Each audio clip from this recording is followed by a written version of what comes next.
Gut IQ nutrition and wellness videos are meant to be informative and educational. They are not intended to diagnose, treat, prevent, or cure any disease or condition. It is not intended to substitute the advice, treatment, and/or diagnosis of a qualified licensed healthcare professional. Hello and welcome back. Today, I wanted to touch on something that I know so many people suffer from, and that's constipation.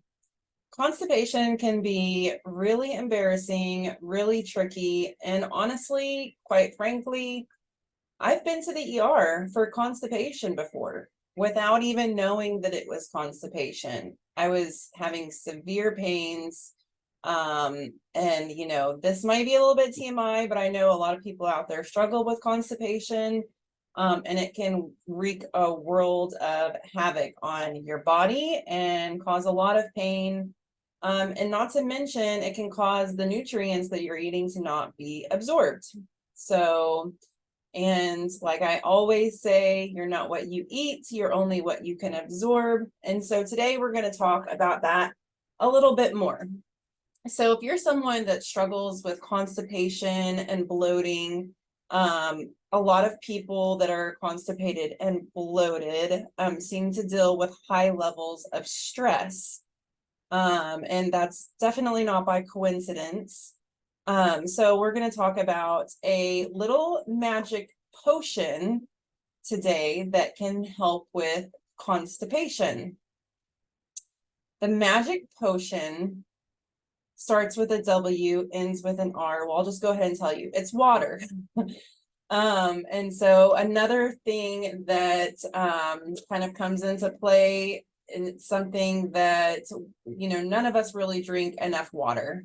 I did another video where I talked about water intake and how to calculate your net water intake by removing the caffeine and sugary carbonated beverages from your body that can dehydrate you. Coffee dehydrates you, energy drinks dehydrate you. And so how much water are you truly drinking? Well, that was in the other video. Today, we're going to talk about why that affects your digestion.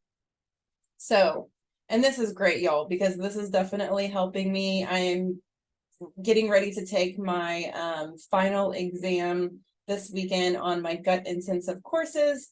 So just explaining this will definitely help everything sink in and digest into my brain.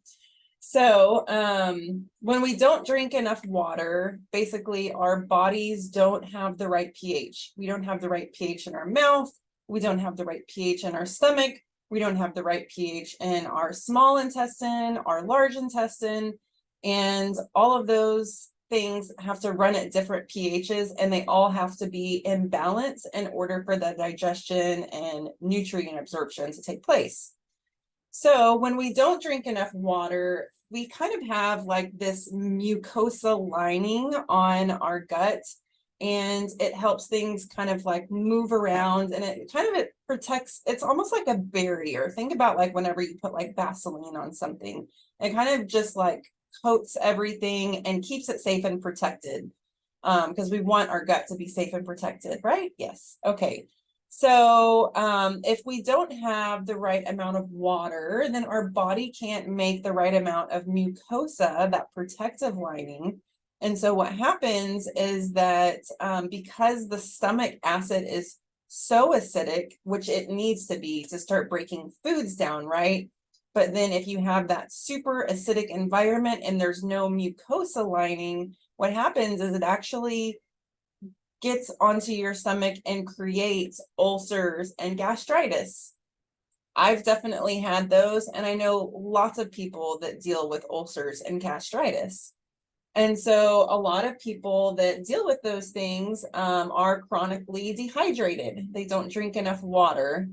And I know it can be super frustrating. And I have I have probably a list that's at least 10 people long of friends and family members that I just want to beat this into them, like to drink more water, because I was the same way. Oh, it's so hard to drink water. It's so hard to drink more water.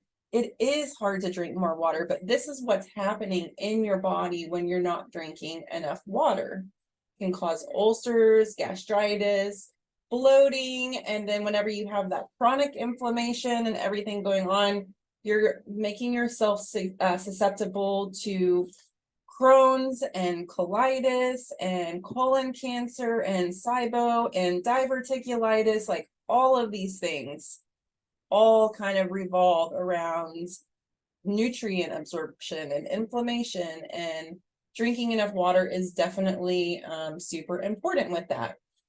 So when you don't drink enough water, and the mucosa lining of the stomach obviously is impacted, but that actually, the mucosa lining actually puts the sodium and potassium back in your bloodstream.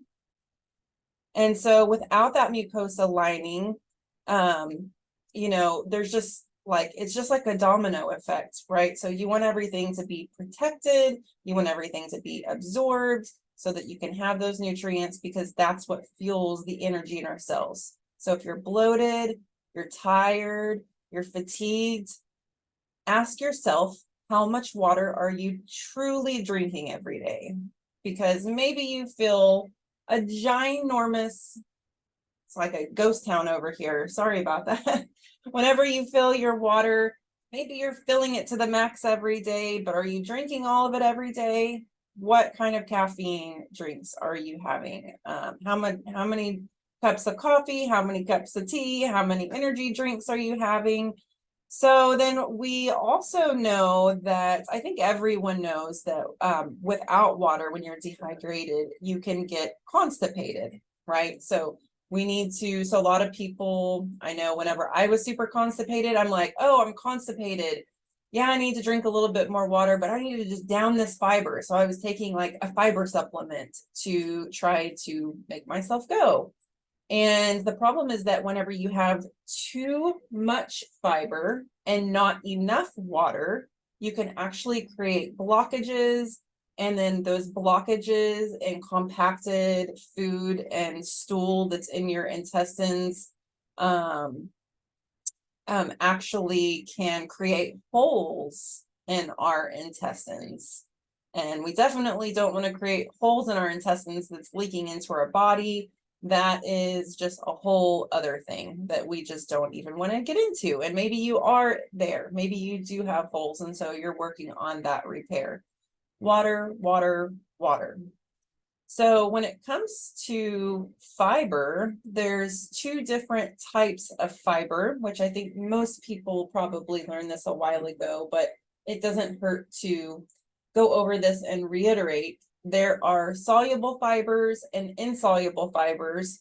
And so someone that has an already irritated gut with Crohn's or SIBO and things like that, where your gut is already irritated, it can be really hard to eat vegetables that have a lot of soluble fiber. So anyway, so that's just a tip on that.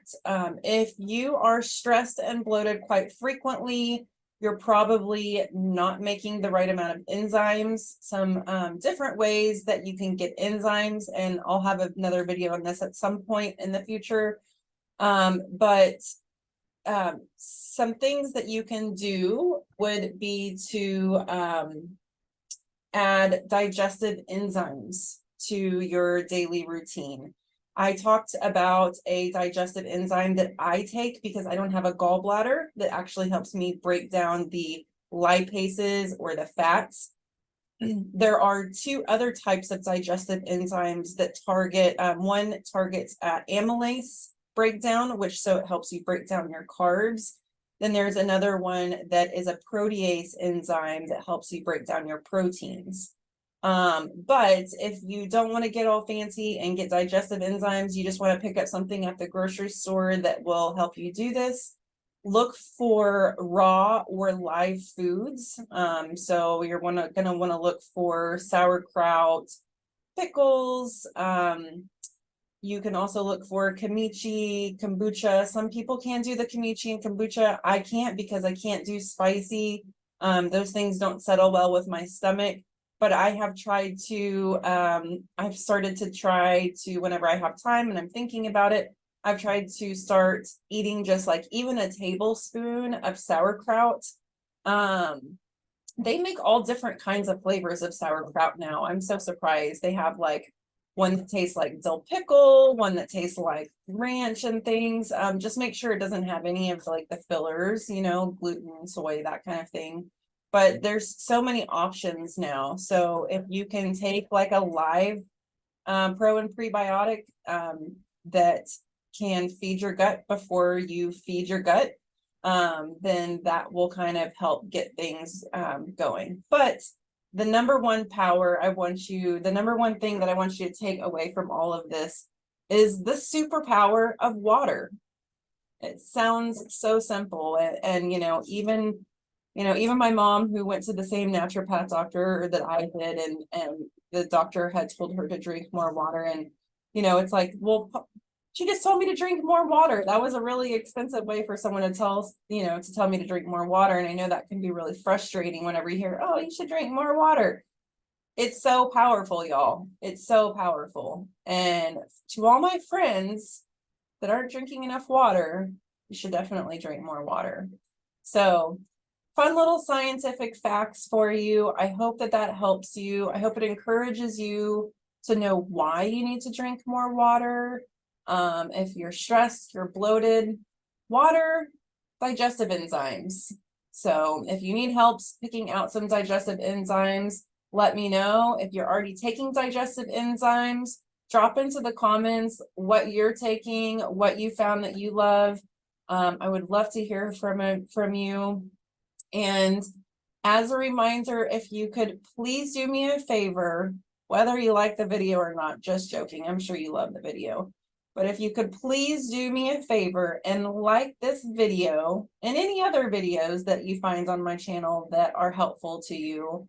And please subscribe to my channel. It would definitely help get me more views and grow my following. I really appreciate you joining me today. I hope you got something out of this. So go drink some more water and be well.